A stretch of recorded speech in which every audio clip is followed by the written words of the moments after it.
Acoustic and classical, they look alike. So today we're gonna talk about the real differences between a steel string acoustic guitar and a classical nylon string guitar.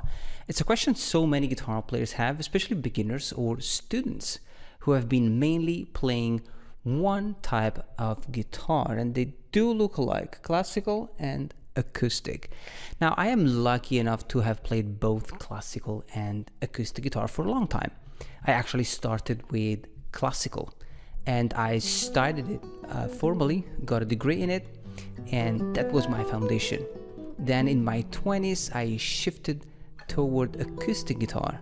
New styles, new energy, new freedom. I felt like I was learning how to speak another language with the same alphabet. Now, when I was a kid, people and teachers around me would say, learn classical guitar first and you will automatically master all the others. And was that true? Well, yes and no. Yes, because classical guitar gives you technique, discipline, touch, awareness of tone, and deep musical listening. It trains your hand and your ears in ways you carry with you forever. It's like learning to drive a manual car. Once you get it, you can jump into almost anything. But also no, because each style has its own rules. An acoustic guitar isn't just classical with steel strings. It has its own feel, its own tradition, its own sound. You can play a perfect tremolo on nylon and still get lost in a Travis picking groove or a percussive slap rhythm. So classical gave me the tools, but acoustic taught me how to break some of the rules and enjoy it. And that really is the beauty of playing both. You realize these instruments aren't in competition. They're just two different voices. One speaks with precision, the other speaks with power. And both, if you listen, will teach you something different about music and about yourself. Now, we'll start with 5 fundamental points that every player should know. Then I'll tell you 3 next level insights only a player who have lived on both fretboards can feel. So by the end of this video, you will understand not just how these guitars look, but how they behave in your hands and in the music. The very first thing is string material and tension. And that's very important to understand, because when you think about it, steel strings have almost twice the tension of nylon strings, about 160 to 180 pounds across the set. Compare that to the 80-90 pounds on a classical guitar. That's a big difference. You can feel it right away. Steel strings push back more. They got that bright, punchy sound and they project like crazy. That's why they're great for strumming or playing with a band. Nylon strings are way softer under the fingers. They vibrate more freely and have this warm, round tone. Super inviting, especially for fingerstyle. And honestly, when you're just starting out, classical guitars often feel easier. The strings are gentle, the action is slight, and the wider neck gives your fingers some space to move. But here's the trade-off. Even though it's easier to press down, classical guitar is less forgiving. The notes don't ring as long, so you got to play every single note with intention. No shortcuts. Your right hand has to shape the sound, dynamics, color, phrasing, because the guitar won't do the work for you. With steel strings, once you hit a chord, it kind of takes off on its own. On nylon, you have to guide the sound all the way through. The second thing really important is neck width and fingerboard radius. That's another really key element. On a classical guitar, the neck is pretty wide, usually around 52 millimeters, and it's almost completely flat. That gives your fingers a lot of room to move around, especially when you are playing fingerstyle or doing things with multiple voices, like, the things you find in classical repertoire or Spanish music. It's great for accuracy and clarity. Now, on an acoustic guitar, the neck is a bit narrower, more like 43 to 45 millimeters, and it has a slight curve to it. That curve makes barre chords way easier to play, and the slimmer neck helps when you are switching chords quickly or doing more modern stuff like pop or folk. So basically, classical neck gives you space, acoustic neck gives you speed and comfort. And here's something important that often gets overlooked. Classical guitars don't have a truss rod inside the neck. That means the neck can't really be adjusted once it's built. Think about it. The whole instrument has to be carefully balanced from the start. String tension, neck angle, everything.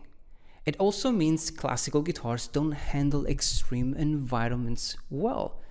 Too much humidity or pressure, and you could end up with warping or buzzing you can't fix easily. Acoustics, on the other hand, do have a truss rod. So if the neck bows or shifts over time, you can tweak it with an Allen key.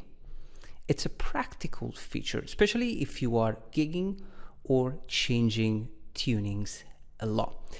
Number 3, body size, bracing, and projection. This is a little bit more technical, but also quite important. So classical guitars are built with something called fan bracing under the top. Basically, a light and I'll say flexible structure that lets the guitar respond super quickly. You touch the string and the sound is right there. Immediate, clear, and really well separated between notes. It's like a quick detailed sketch with a fine pen. Acoustic guitars, on the other hand, use X bracing, which is much stronger because it has to hold up under all the steel string tension. The top is thicker, the body is usually bigger, and that means more low end, more volume, and a fuller sound. It's built to project even in a noisy space. It's kind of like the difference between a sports car and a pickup truck.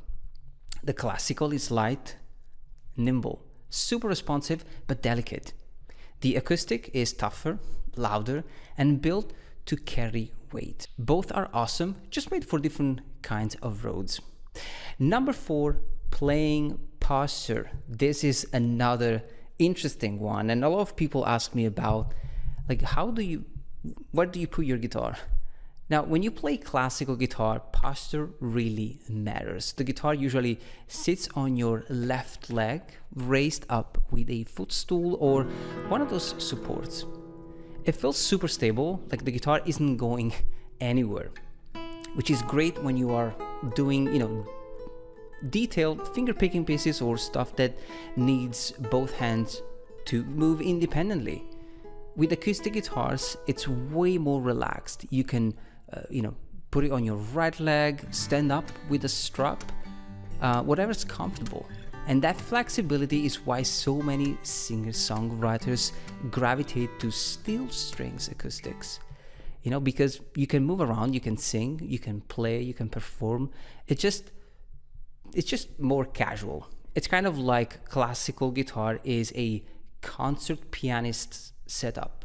Everything is in the perfect position, designed for precision and control. Acoustic is more like sitting at a piano in your favorite cafe. Still musical, still expressive, but way more relaxed and ready to move with you. Last but not least, number 5, repertoire and typical techniques. And you can play chords and songs on both classical and acoustic guitar, but classical guitar comes from a long tradition. It basically grew up in the same house as the lute and the viola. So it inherited all this beautiful, complex music with multiple voices, rich harmonies, and techniques like, the rasgueado and subtle fingerstyle textures. It's all about detail and depth. The acoustic guitar had a completely different journey. It hit the road with folk and blues and pop music, more raw and more rhythmic. Think flat picking, strumming, body percussion, and those cool alternate tuning people used to open up new sounds. It's like each guitar has its own cultural background. Knowing where they come from helps you choose which one tells your musical story best. Now let's talk about the 3 deeper insights. These are quite interesting, and the first one is individual versus uniform timbre. And one of the most beautiful things about the classical guitar is how every string has its own personality, its own voice. It's like playing a small string ensemble where each player brings a slightly different tone to the table. The 6th string, the low E, is deep and dark. You feel it more than you hear it. The 5th string, the A string, is round and earthy. It has a softer punch like footsteps on a wooden floor. The 4th string, the D string, starts to open up with more clarity. Still warm, but starting to sparkle. The 3rd string, the G string, is a bit of a wild card, nasal and vocal. It can sound moody or expressive depending on how you touch it. The 2nd string, the B string, is mellow and glassy. It's my favorite string because it sings beautifully. The 1st string, the high E, is silvery, delicate, and bright. When you voice a chord on a classical guitar, the result isn't just a harmony. It's a blend of 6 different tone colors. Some notes decay quickly, others linger just a moment longer. It's a beautiful feeling. Now, acoustic guitar is a different world. It's not less expressive, just more unified. It's almost like every string sounds the same, and yes, steel strings tend to have a similar tonal quality across the set. They are designed to blend. That's the goal. Whether it's the low E or the high E, all 6 strings share a similar brightness, clarity, and overtone structure. That doesn't mean they sound identical, but the difference between them are subtle, especially compared to nylon strings on a classical guitar. When you strum a chord on an acoustic, it often feels like one unified block of sound, rich and ringing, but not super layered or multicolored in the way a classical chord can be. You could say, steel strings speak in harmony. Nylon strings speak in contrast. Now, the second deep insight is dynamic ceiling and microdynamics. Nylon strings are incredibly sensitive. You can play with just the lightest touch and the guitar still speaks. Clear, warm, full of character. But there is a ceiling. Once you reach a certain volume, that's it. Pushing harder won't really make the sound bigger. It's like the guitar just compresses. The classical guitar wasn't built to roar. Steel strings are different. You need to dig in a bit more to get them going, but once they respond, they scale up fast. The harder you play, the louder and brighter they become. They've got more headroom and more natural projection. That's why classical guitar works so beautifully in intimate solo settings, recitals, chamber music, quiet rooms. You can shape every phrase, every breath, but put it in front of a full orchestra and suddenly you run into a problem. You can't hear it. That's actually one of the reasons why we don't see many orchestral pieces featuring classical guitar.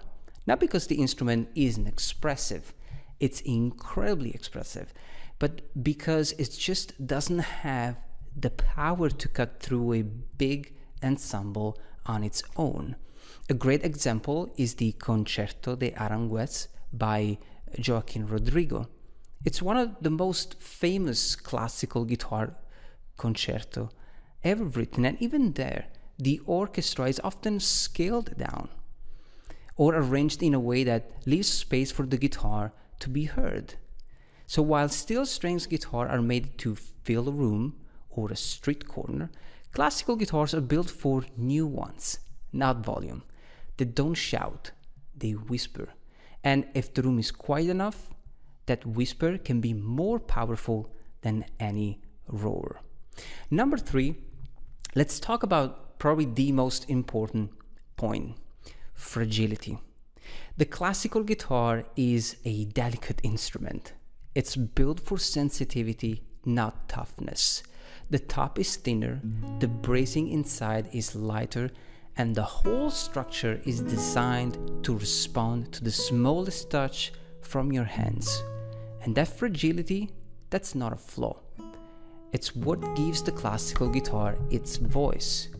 It doesn't shout, it doesn't push, it breathes. It reacts to how you play, down to the tiniest detail. You don't control it, you collaborate with it. But yeah, that also means you need to treat it with care. Leave it in a hot car, that could be a crack. Drop it in a gig bag and toss it around, not a good idea. Humidity, temperature, pressure, this guitar notices everything. Now compare that to the acoustic steel strings. That guitar is tank. It's built for the road. Heavier bracing, thicker top, truss rod in the neck. You can plug it in, play a noisy bar, carrying on your back. It's built to take the punches. So no guitar is better than the other. They just speak in different ways. What matters is picking the one that fits the story you want to tell. If this breakdown helped, please subscribe and leave a comment about the next comparison you would like to explore.